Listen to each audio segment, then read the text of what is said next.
Bonjour à tous, je me nomme Rebecca Ndouka. Je suis ici afin d'interviewer M. Pauline Makosso, qui est le ministre de l'Enseignement au Congo. Alors, bonjour Monsieur le ministre. Bonjour. J'espère que vous vous portez bien. On essaie, on se porte très bien, merci beaucoup. D'accord. Alors, Monsieur le ministre, vous vous trouvez notamment à Tunis ici. On aimerait bien savoir quelle est la raison de votre présence ici sur le territoire tunisien.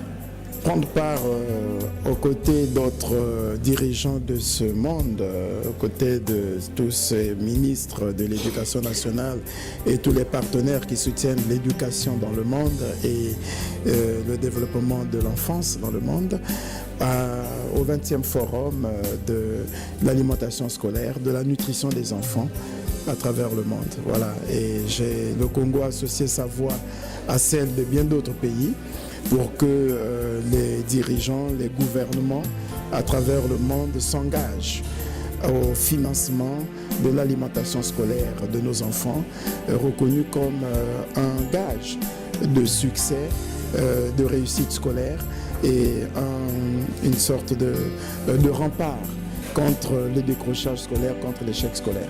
Voilà, donc nous sommes venus participer à ce forum pour apporter la voix du Congo, partager l'expérience du Congo et recevoir l'expérience des autres sur les politiques d'alimentation scolaire dans nos pays. D'accord, merci monsieur. Nous avons suivi votre intervention lors du forum. Vous disiez que le programme d'alimentation en milieu scolaire au Congo avait été instauré en l'an 2000. Si je ne me trompe pas. Notre question est de savoir si les produits fournis dans les établissements sont des produits principalement locaux. C'est là l'enjeu, effectivement, non seulement de ce forum, de toute la politique de l'alimentation scolaire dans notre pays. Voilà. Quand vous dites que le programme d'alimentation scolaire a été commencé en 2000, j'ai peut-être envie de dire, comme je l'ai dit hier dans ma déclaration, nous sommes engagés dans l'alimentation scolaire, je peux même dire depuis l'indépendance. Parce que depuis l'indépendance, on avait compris l'importance de l'alimentation scolaire et dans nombreux de nos établissements scolaires, surtout du secondaire, au collège comme au lycée, on avait institué des internats. Et vous savez que là où il y a un internat, il y a une alimentation et cette alimentation est fournie par l'État aux élèves. Ça s'appelle donc alimentation scolaire. Mais quand bien même il n'y avait pas d'internat, quand bien même on ne pouvait pas mettre tous les élèves à l'internat, ceux qui n'étaient pas à l'internat bénéficiaient de cette alimentation scolaire au travers la bourse qu'on appelait la bourse des demi-pensionnaires. Donc, c'est des enfants qui dormaient, qui passaient la journée et les nuits avec leur famille, mais qui, après les cours, devaient prendre le repas à l'établissement avant de rentrer. Mais il faut dire que cette politique n'était pas généralisée, notamment dans tous les établissements scolaires, et deux, elle ne concernait que les élèves à partir du secondaire. C'est à partir de 2001 que nous avons compris l'importance de l'alimentation scolaire depuis l'école primaire et c'est à partir de ce moment que la politique a été mise en œuvre pour que la majorité de nos élèves de l'école primaire puissent bénéficier de l'alimentation scolaire. Et nous l'avons fait à partir de 2001 avec l'appui de deux partenaires, le PAM et l'IPHD, un organisme américain qui mobilisait effectivement la ressource parfois d'autres pays et notamment de ces organismes, le PAM et l'IPHD, mobiliser la ressource. Et cette ressource s'ajoutait à la ressource propre du Congo, ce qu'on appelle les fonds de contrepartie. On savait qu'est-ce que le Congo devait mettre et qu'est-ce que ces organismes devaient apporter pour permettre de fournir l'alimentation à tous les enfants du pays. On avait commencé avec les enfants originaires du département du Poul, parce qu'on n'oublie pas qu'entre 1993 et 2000, le département du Poul est en proie à des violences qui ont appauvri totalement les familles, qui ont fait que beaucoup d'élèves avaient abandonné l'école et beaucoup de parents n'avaient plus les moyens pour supporter la scolarisation de leurs enfants. Et pour les encourager à rester à l'école, l'État était obligé de mettre en place ce programme et ça fait que beaucoup d'enfants qui ne voulaient plus aller à l'école venaient simplement parce qu'ils étaient sûrs d'avoir quelque chose à manger. Voilà. Et petit à petit, la politique s'est étendue dans beaucoup de départements, dans presque tous les départements de notre pays, en ciblant un certain nombre d'écoles. On est arrivé jusqu'en 2012 à nourrir pratiquement près de 300 et quelques mille enfants. Voilà, par le PAM et par l'IPHD, avec la principale ressource composée des fonds de contrepartie du Congo mis à la disposition de ces organismes. Et pour répondre à votre question, c'est cela la difficulté. La majorité de la nourriture que nous donnions à nos enfants était de la nourriture importée. Voilà, on recevait des conserves, on recevait du riz, on recevait et peu de produits locaux. Et c'est d'où l'enjeu de ce forum, parce que pour rendre durable la politique d'alimentation scolaire, il faut à tout prix faire en sorte que le repas soit composé de produits locaux, produits par les populations elles-mêmes, pour que ça soit déjà moins cher et que ça permette aux populations de lutter contre la pauvreté, contre l'insécurité alimentaire, encourager les petits producteurs à offrir des produits aux établissements scolaires. Voilà, donc dans un premier temps, effectivement, nous avons beaucoup plus travaillé avec des produits importés, mais maintenant, nous mettons un accent particulier sur les produits locaux. C'est super. Une question nous venait à l'esprit, c'était de savoir est-ce que votre programme était conseillé par un nutritionniste en fait? Ah oui, mais ça a été, nous avons mis en place un programme national d'alimentation scolaire, mais qui a été élaboré avec l'implication de beaucoup de partenaires. Voilà, la communauté éducative, les cadres de la santé, les nutritionnistes, comme vous le dites, des organismes du PAM, les agences des Nations Unies. C'est toutes les compétences qui ont été associées à l'élaboration de ce programme national d'alimentation scolaire. Et je peux vous dire, vous avez suivi le directeur exécutif du Centre d'excellence du Brésil, c'est cet organisme qui, au niveau du PAM, met en œuvre, élabore et accompagne les politiques d'alimentation scolaire. Ils ont reconnu que le programme d'alimentation scolaire, le programme national d'alimentation scolaire du Congo est l'un des programmes les mieux élaborés de tous les programmes des différents pays. Donc, je pense que c'est un programme qui a été bien élaboré. Maintenant, le problème, comme ils l'ont dit, élaborer un programme est une chose, mais le mettre en pratique en est une autre. Et le grand défi, c'est la mise en œuvre, effectivement, de ce programme. D'accord. Lors de votre intervention encore, vous avez souligné quelque chose de très important. C'était le fait qu'à cause de la crise économique au Congo, ce programme a subi un ralentissement considérable pendant les années 2016 à 2017. Pouvons-nous donc dire que ce programme va reprendre le cours normal à partir de cette année 2018 et pour les années à venir ? Oui, madame, je peux vous dire que, et c'est là aussi un gros problème, jusqu'en 2015, je peux dire, ce programme était très remarquable, hein, avait des résultats très probants. Je vous ai dit qu'on est arrivé à nourrir près de la moitié de la population scolaire du primaire, mais parce que l'État était capable de mettre à disposition des organismes les fonds de contrepartie. Ça se chiffrait en termes de milliards. Voilà, les fonds de contrepartie du Congo, je crois, si mes souvenirs sont bons, auprès de l'IPHD, c'était pratiquement 3 milliards chaque année, et auprès du PAM, c'était environ 1,5 milliard chaque année. Donc, on réussissait, sinon autour de 4 milliards 5 ou 5 milliards que l'État mettait à la disposition des organismes pour financer les cantines scolaires. Sans compter l'apport de ces organismes eux-mêmes. Voilà, le PAM apportait pratiquement 1,5 milliard ou 2 milliards, l'IPHD apportait pratiquement 3 ou 4 milliards. Donc, on peut dire que chaque année, on ne mobilisait pas moins de 9 milliards comme apport, comme financement en faveur des cantines scolaires. Malheureusement, avec les difficultés que nous avons connues dans le pays depuis fin 2014, début 2015, l'État n'était plus à mesure de verser les fonds de contrepartie. Or, vous savez que les partenaires, ils négocient aussi avec d'autres pays. Avant d'aller demander de l'aide ailleurs, on vous pose la question aussi, est-ce que le pays lui-même est engagé dans cette politique? Ça ne vaut pas la peine pour ces pays de financer la politique d'alimentation scolaire dans un pays où les autorités elles-mêmes, par exemple, n'accordent aucune attention. Et chaque fois que ces organismes constataient que le Congo avait du mal à libérer ses fonds de contrepartie, ça les amenait à croire que le Congo n'était plus engagé. Et c'est pour cette raison, en 2016 pratiquement, nous n'avons pas libéré les fonds de contrepartie de l'année 2015. Donc les organismes n'ont plus la possibilité de négocier d'autres financements. En 2017, nous n'avons pas libéré les fonds de contrepartie et beaucoup de cantines scolaires n'ont plus fonctionné. Elles n'ont fonctionné que grâce à quelques restes du PAM et quelques ressources additionnelles mobilisées par le PAM et l'IPHID, au point où on peut dire qu'en 2018, tout était presque arrêté. Heureusement, avec le leadership et le partenariat du PAM, le plaidoyer que nous avons mené, la politique que nous avons mise en place, le président de la République pour montrer la volonté à créer par décret la Direction nationale de l'alimentation scolaire.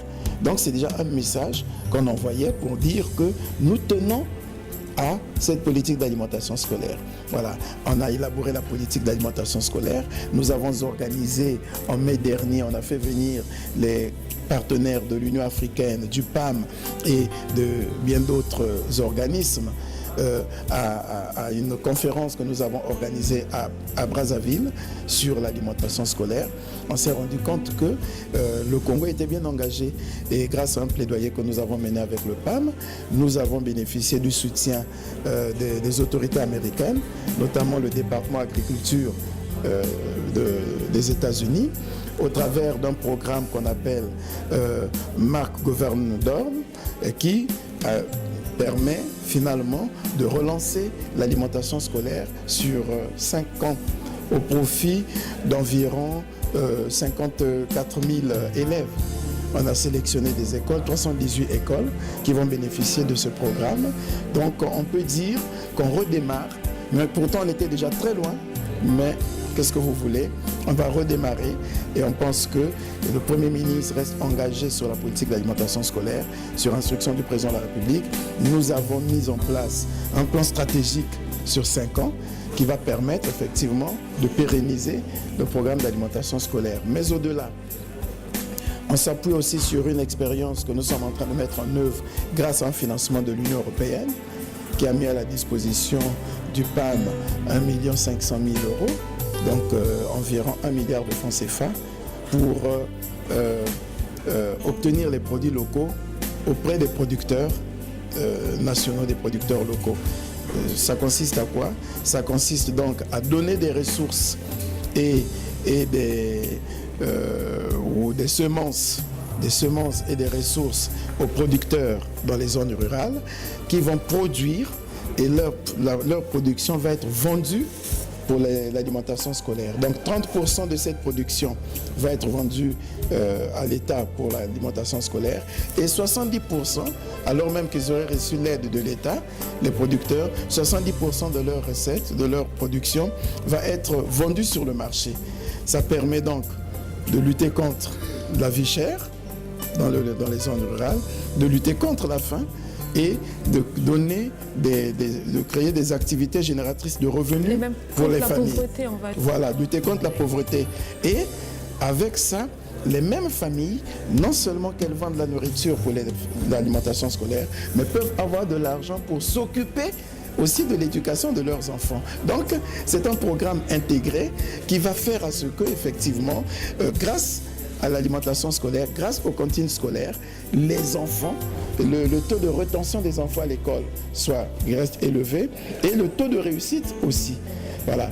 Et quand on a fait ça, on a essayé ça avec 200 producteurs, mais l'objectif du gouvernement est de profiter de cette expérience entreprise par le PAM et l'Union européenne, c'est d'étendre l'expérience au profit de pratiquement 2000 producteurs. Donc on va acheter du haricot, des légumes, des ignames auprès de pratiquement 2000 producteurs que nous allons financer au départ qui vont donc produire et fournir l'alimentation à l'école. Bah, c'est super. Monsieur le ministre, vous allez être d'accord avec moi qu'on ne peut pas parler de nutrition sans milieu adéquat. Sur ce, une problématique a été évoquée selon laquelle les établissements scolaires publics en général dans notre pays au Congo ne possèdent pas de cantine scolaire. Que pensez-vous donc faire afin d'améliorer ce problème-là? Oui, mais déjà non, d'entrepôts, vous voulez dire certainement. Oui, en fait. Les entrepôts, les magasins pour de la conservation. Bon, déjà, nous tenons à gagner le pari de la couverture nationale en cantine scolaire, c'est-à-dire faire en sorte que toutes les écoles et tous les enfants puissent bénéficier de l'alimentation scolaire. Surtout dans les zones rurales, on va se battre. Et même pas seulement dans les zones rurales, même en zone urbaine. Vous avez des familles qui connaissent de sérieuses difficultés, qui n'ont peut-être même pas un repas par jour. Il ne faut pas perdre ça de vue. Qui sont dans les zones urbaines. Vous avez des parents, des familles monoparentales. Vous avez des enfants qui sont à la charge de leurs grands-parents, qui vivent dans la précarité. Vous avez des enfants qui sont à la charge des parents aussi, c'est vrai, mais qui sont au chômage. Vous avez les enfants qui sont dans des familles, même si le couple travaille, mais il y a tellement de problèmes qu'il leur est difficile de garantir la nutrition, l'alimentation des enfants. Ça ne se passe pas qu'au Congo, ça se passe dans tous les pays. Et c'est pour cette raison qu'un des défis du gouvernement est de faire en sorte que la politique d'alimentation scolaire soit vraiment généralisée, soit nationale. Ça, c'est un fait. Maintenant, le deuxième défi, c'est faire en sorte que pour que ce soit national et que ce soit durable, que les familles participent. Les familles vont participer, comment pas en donnant de l'argent, mais en produisant. Donc avec cette incitation des familles, des paysans, des ménages à produire localement, ça va faire en sorte que nous puissions acheter la nourriture à moindre coût pour que ça couvre tous nos besoins. Mais il n'y a pas que cela.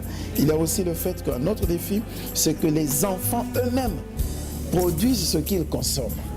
C'est pourquoi nous mettons en pratique une directive du président de la République sur les jardins potagers.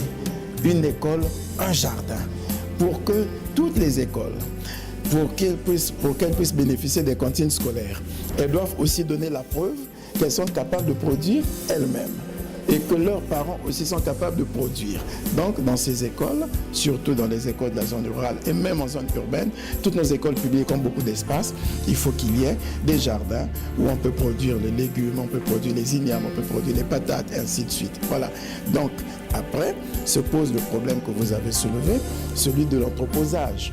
Voilà. Est-ce que nous avons des dépôts pour stocker et bien conserver le matériel, plutôt les vivres? Ça, mais on pourra construire. On a commencé déjà dans le programme qui a été mis en place avec Marc Goven-Boudel. Nous construisons des entrepôts là où les vivres seront stockés. Voilà. Monsieur le ministre, nous savons que vous avez effectué plusieurs visites dans des établissements scolaires ici en Tunisie. Je voudrais savoir quelles sont vos impressions. Oui, me rendre compte déjà que la Tunisie est très avancée dans l'éducation de la jeunesse. Oui, une vraie volonté politique et un leadership des autorités tunisiennes a été démontré. Et ça fait effectivement qu'on peut penser qu'ils ont un niveau d'éducation très élevé. Oui, que nous aussi, on a quand même beaucoup de choses à faire, même si beaucoup a été fait, on a beaucoup de choses à faire. Mais savoir aussi que nous avons quelques points où c'est un peu plus avantageux. Nous avons visité les établissements d'excellence en Tunisie. On s'est rendu compte que les lycées, ce qu'ils appellent ici les collèges et les lycées pilotes, il y en a pratiquement dans tous les départements. Et c'est une vieille expérience. Nous en avons deux lycées d'excellence. On a donc à Mbunda et à Ouyo. On a 4 ou 5 lycées interdépartementaux qui sont un peu comme des lycées d'excellence. Oui, mais la particularité, c'est que chez nous, les lycées d'excellence et les lycées interdépartementaux sont totalement à la charge des parents, qui s'occupent donc de tout, qui financent tout. Les enfants sont en internat, les enfants sont totalement pris en charge, nourris, soignés aux frais de l'État, alors que chez eux, ils ont réussi à les mettre un peu partout, mais tous les enfants sont en régime d'externat. Voilà. Les enseignants de ces lycées d'excellence ne bénéficient d'aucun statut particulier. Contrairement au lycée d'excellence de chez nous, où les enseignants doivent bénéficier pratiquement d'un sursalaire. Ils sont logés, ainsi de suite, ils bénéficient d'un sursalaire. Donc, les charges que l'État congolais met pour le fonctionnement des lycées d'excellence sont tellement élevées que ce n'est pas évident que nous réussissions à en créer dans tous les départements. Or, il le faut, parce que dans des pays comme les nôtres, où la population scolaire est très forte, en même temps qu'on crée des conditions de l'éducation pour tous, parce que tout le monde a droit à l'éducation, en même temps, donc on donne cette opportunité de tout le monde pour apprendre, en même temps, on doit créer des conditions d'une formation de l'élite aussi. Parce que sinon, vous risquez d'avoir tous les cadres formés au même niveau et vous n'aurez pas réussi à déceler les meilleurs d'entre ces cadres qui pourraient effectivement mieux vendre l'image du pays à l'extérieur. Donc, or, ces élites, on les décèle tôt, mais on les forme au travers des lycées d'excellence. C'est pour cette raison que nous pensons que nous pouvons nous servir de l'expérience d'ici en faisant en sorte que nous puissions créer aussi des lycées d'excellence dans tous les départements, mais sans forcément que ces lycées pèsent lourdement sur les finances publiques. Voilà, en faisant en sorte que ces lycées d'excellence soient fréquentés par des enfants qui vivent chez eux, mais qui auront été reconnus comme étant les meilleurs, qui devront bénéficier des conditions optimales d'apprentissage, des conditions supérieures d'apprentissage. Voilà un peu ce que nous pouvons dire de ce déplacement que nous avons eu à Tunis après les visites de certains établissements. Monsieur le ministre, vous êtes quand même le ministre de l'enseignement. Donc j'ai une question, c'était de savoir concernant les élèves de classe de terminale qui penseraient ou qui voudraient venir étudier en Tunisie. Est-ce qu'il y a il existe un partenariat avec la Tunisie déjà, ou bien vous êtes sur le point de créer un partenariat afin que les étudiants puissent venir ici d'une certaine manière et avoir certains privilèges? Nous avons au niveau du gouvernement, parce que l'enseignement supérieur, ce n'est pas moi, mais au nom du gouvernement, effectivement, nous pouvons dire que nous avons des plateformes de travail et d'échange avec le gouvernement tunisien, puisque nous y envoyons des étudiants. Nous envoyons des étudiants ici qui viennent à l'école de magistrature. Nous envoyons, le ministère de l'enseignement technique et professionnel envoie des étudiants ici qui sont pris en charge par le gouvernement congolais après leur bac technique. Le ministère de l'enseignement supérieur envoie des étudiants après le bac. Donc je peux dire que la coopération avec la Tunisie dans le domaine de l'éducation est turbo fixe. Super. Alors pour terminer, monsieur le ministre, est-ce que vous avez un message à adresser à ces étudiants congolais qui sont ici, à ces Tunisiens-là ou à toutes ces personnes qui sont en train de nous regarder? Oui, à ceux de nos compatriotes, ces étudiants qui sont ici en Tunisie, je voudrais leur traduire, leur transmettre les salutations au nom du gouvernement et en mon nom personnel et leur dire qu'ils sont venus ici pour étudier, qu'ils sont venus pour apprendre, pour qu'ils reviennent, ils profitent du cadre d'apprentissage qu'il y a ici, des conditions optimales d'apprentissage qu'ils ont ici pour bien se former et être utiles à leur pays qui les attend, qui aura besoin d'eux, qui a beaucoup fait pour eux et qui compte beaucoup sur eux. Voilà, c'est tout ce que je peux leur dire et qu'ils s'abstiennent des comportements déviants, des comportements qui pourraient les détourner de l'objectif qu'ils se sont fixés, eux, leur famille et leur pays, pour leur réussite. On va dire que c'est le conseil d'un père. Ben voilà, c'est tout ce que je peux leur dire. D'accord, donc nous sommes arrivés au terme de notre interview. Je vous remercie pour le temps que vous nous avez accordé et je vous souhaite le meilleur dans la continuation de vos projets et tout. Merci beaucoup. Nous sommes donc arrivés au terme de notre interview. Merci de nous avoir suivis et à très bientôt.